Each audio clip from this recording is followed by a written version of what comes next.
આમ કથાની અંદર વિરાગ નામનો એક રાક્ષસ છે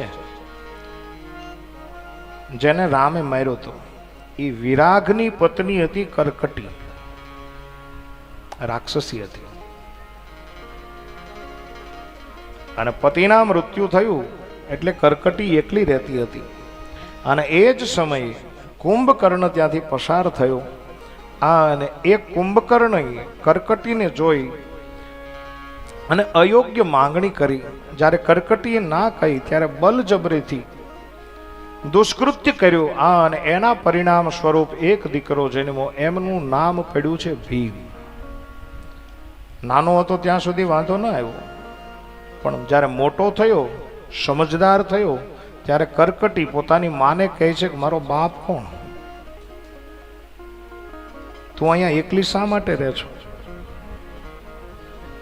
આ પ્રશ્નના જવાબની અંદર એ કરકટી નામની રાક્ષસી એવું કીધું કે મારા લગ્ન તો વિરાગ સાથે થયા હતા, પણ તને ઉત્પન્ન કરનાર કુંભકર્ણ છે. આવું જાણી અને એમને ગુસ્સો આવ્યો અને ભીમ નામના એ દીકરાએ ભગવાન શિવને એટલા બધા આરાધા, એટલા બધા પૂજન કર્યું.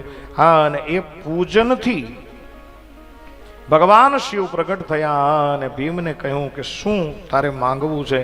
ત્યારે પોતાની રીતે માંગ કરી. અને ત્યારબાદ ભીમ નામનો જે રાક્ષસ હતો, જે દીકરો હતો, એણે કીધું કે મહારાજ તમે અહીંયા સ્થિર થઈ જાઓ, તમે મારાથી પ્રસન્ન થયા છો તો મારા નામે સ્થિર થાઓ. અને મહાદેવ ભીમા શંકરના નામે પ્રગટ થયા છે. બડે ભાવ और श्रद्धा के साथ जय जयकार करो. बोलिए भीमा शंकर महादेव की जय. ત્યારબાદ કાશી વિશ્વનાથ મહાદેવ 7મું જ્યોતિર્લિંગ છે. એ કથા મેં તમને આગળ કરી છે કે જ્યારે આ જગતની અંદર કાંઈ નહોતું, એકમેવ બ્રહ્મ હતું, ત્યારે એ બ્રહ્મે બ્રહ્મા, વિષ્ણુ અને રુદ્રની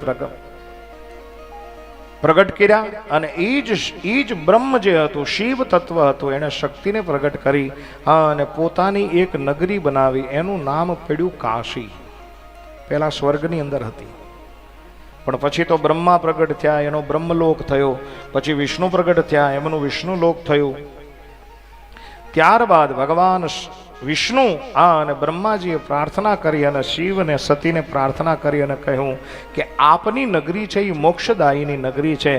અમારી નગરીમાં અમે નિવાસ કરીએ છીએ, પણ મહારાજ જો મૃત્યુલોકની અંદર તમારી નગરી આવી જાય તો તમારા બધા જ ભક્તો છે એ ત્યાં મરણને લીધે જો જાય તો એની સહજ મુક્તિ મળે. અને ભગવાન શિવ રાજી થયા અને પોતાના ત્રિશૂળ ઉપર એ નગરીને ઉતારી અને એ નગરીનું નામ કાશી પડ્યું છે. અને કાશીની અંદર ભગવાન શિવ અને શિવા બિરાજિત થયા. આપણે આ જ્યોતિર્લિંગને કાશી વિશ્વનાથ તરીકે પ્રગટ